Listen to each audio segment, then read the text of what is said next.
Hello, everybody. My name is Nathan Coriell. I recently took over as the small group leader for the 7th grade boys. I know Pastor Greg has wanted us to put out some little videos of just some of the things we're reading in our Bibles in our study time. So today I just kind of wanted to discuss a little bit about the crucifixion. And more specifically, I wanted to get into the two robbers that were, or thieves that were crucified along with Jesus, and just some interesting things that I've noted as I've read through the Gospels. And as you know, that Matthew, Mark, Luke, and John, they all have a slightly different account or perspective on it, but when you read them all together, they're all tied together beautifully.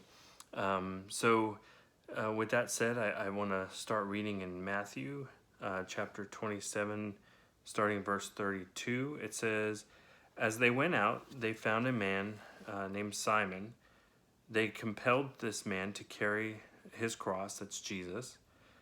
"And when they came to the place called Golgotha, which means the place of the skull, they offered him wine to drink, mixed with gall, but when he tasted it, he would not drink it.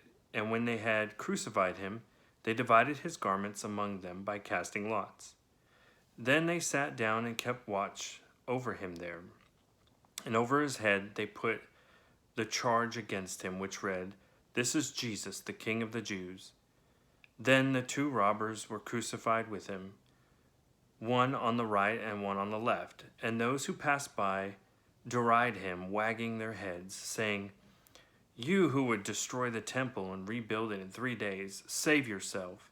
If you are the Son of God, come down from the cross.'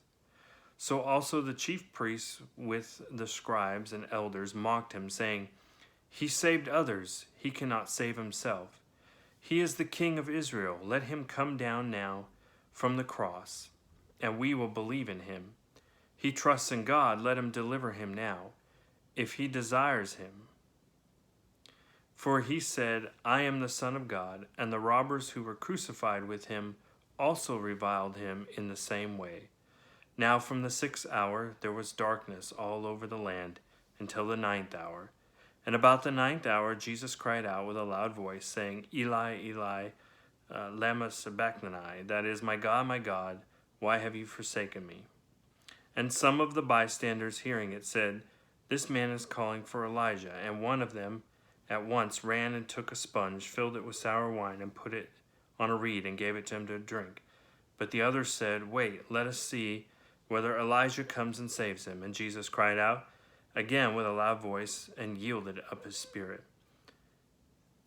So now, if we notice there that Matthew gives some detail, a little tidbit there in verse 44 that is often overlooked, because a lot of times when we think of the crucifixion story, we know about the thief on the cross, who one was mocking Jesus and the other one was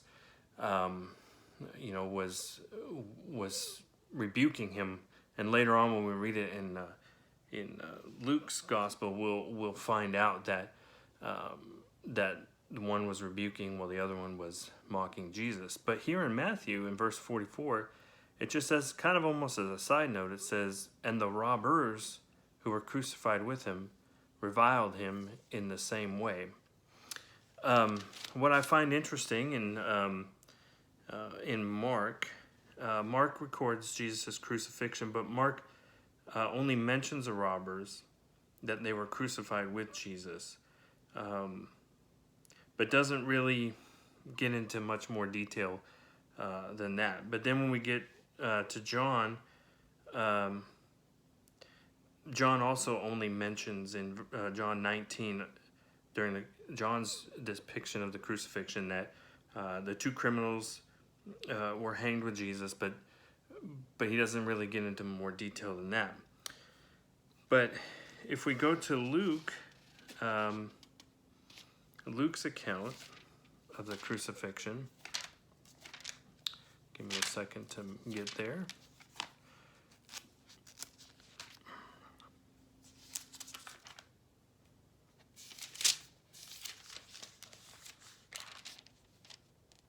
Okay, Luke chapter 23. And I will start in verse 26. And as they led him away, they seized Simon, who was coming in from the country, and laid him on the cross to carry it behind Jesus. And there followed a great multitude of people and women who were mourning. And then I'll jump down to verse 32. 2 others who were criminals were led away to be put to death with him. And when they came to the place that is called the Skull, there they crucified him and the criminals, one on the right and one on the left. And Jesus said, Father, forgive them, for they know not what they do. And they cast lots to divide the garments. And the people stood by watching, but the rulers scoffed at him, saying, He saves others, let him save himself. If he is the Christ of God, his chosen one, the soldiers also mocked him, coming up, offering him sour wine, and saying, If you are the king of the Jews, save yourself. There was also an inscription over him, This is the king of the Jews. One of the criminals who were hanged riled at him, saying, Are you not the Christ? Save yourself and us. But the other rebuked him, saying, Do not fear God, since you are under the same sentence of condemnation. Do you not fear God, since you are under the same condemnation? And we indeed justly, for we are receiving the due reward for our deeds. But this man has done nothing wrong. And he said, Jesus, remember me when you come into your kingdom. And he said to him, Truly, I say to you today, you will be with me in paradise. Now it was about the 6th hour, and there was darkness over the whole land until the 9th hour, when the sun's light failed, and the curtain of the temple was torn in two. And then Jesus breathed his last. So we notice Matthew mentions the 2 robbers, and that they were reviling him. But then in Luke, we notice that Luke only mentions that one was mocking Jesus during this time. But what we get from the Gospels is that Jesus and the robbers were on the cross for several hours, probably about 3 hours before Jesus finally died. And so what is the point of all this? Well, when you look at what Matthew writes and what Luke writes, somewhere in those 3 hours or several hours as they're hanging on the cross, something changed in the one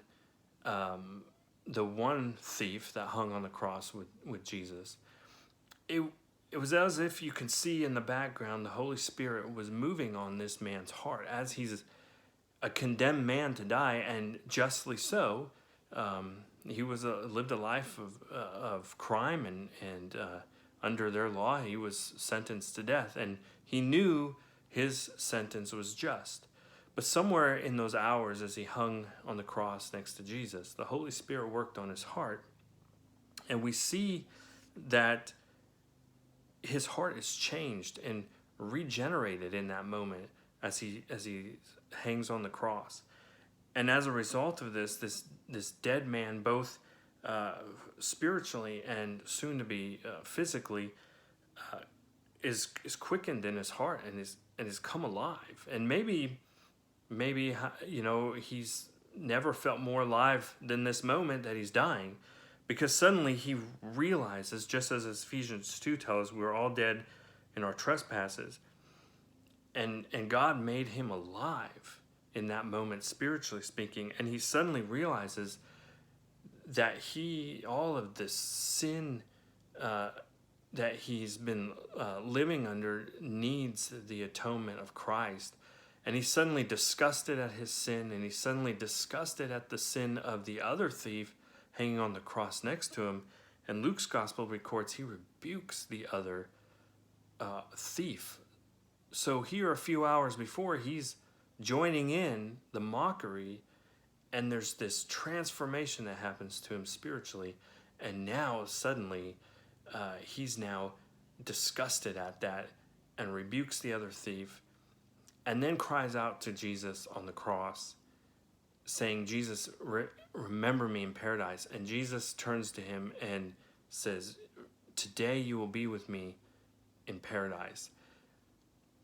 So if that's how wonderful and magnificent and miraculous the gospel is. It truly is a working of the Holy Spirit to regenerate us and make us new.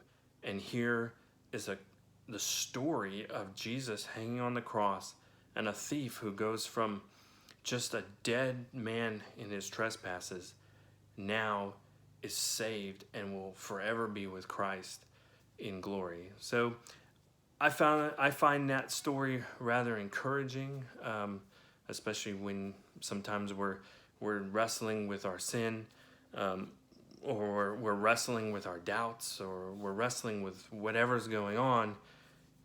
That Jesus makes us alive through his sacrifice. And so I just want you to think about that and how amazing and miraculous that story is.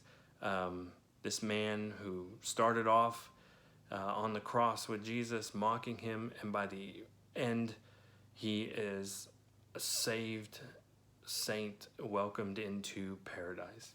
Thank you very much.